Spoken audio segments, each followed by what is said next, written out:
Tell us the story. Yeah, I started to go get symptoms of menopause in my early 30s and tried to explain what was happening to me to my family physician, and they basically said, nothing's wrong with you. It took us years to become pregnant, which was part of that possible. Night sweats, mood changes, and significant sleep disturbance, which are very typical symptoms of perimenopause, and it ended up affecting our fertility. And hence my long experience with perimenopause. I'm still not through menopause, and it's been a long time. That's 20 years. Yes. Yeah. Mm-hmm. All right. This isn't normal, right? 30 doesn't seem... So it's not supposed to happen that early. Exactly. Menopause is normal, but the age at which it happens might be common, but it's not normal.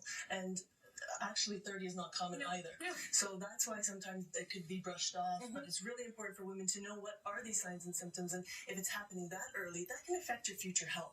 And that's what we are worried about, because our brains, our bones, and our heart are all very affected by hormones, especially when they're depleted so early. Yes. Okay, so what age is it supposed to start?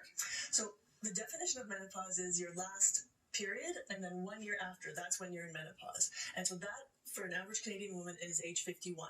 But the signs and symptoms, on average, can start 8 years earlier. And that's perimenopause. Perimenopause, right? exactly. Okay. You guys are speaking at a conference this weekend. Yes, we are.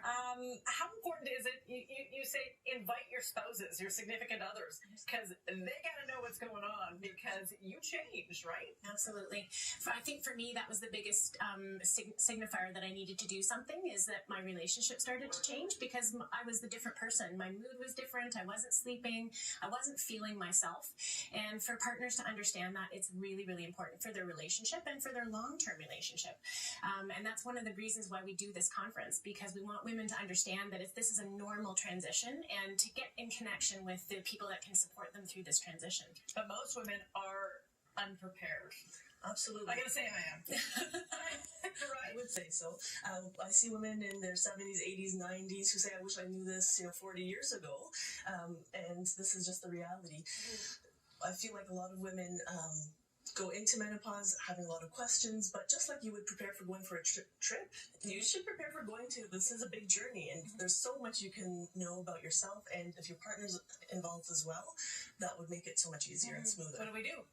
You come to the conference. Okay. You talk about it. Yes. I know women who have celebrations at their 1 year anniversary of no period, so that's your menopause. Celebrate it, talk about it.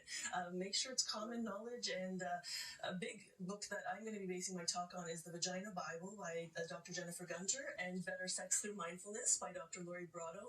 These are things that we don't talk about, and I think that once we start talking about more and more, women will feel empowered, and with the knowledge of having all the different members of the healthcare team on their side, it's going to be an easy transition. There's a big community out there, right? So just ask, talk about it.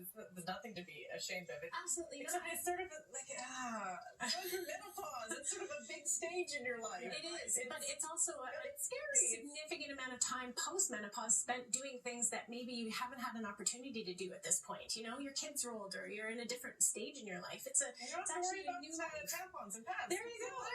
All right, you can find out more information at the 4th Annual Edmonton Menopause Day Conference and Trade Show. It's this Saturday at the Sawridge Inn and Conference Center.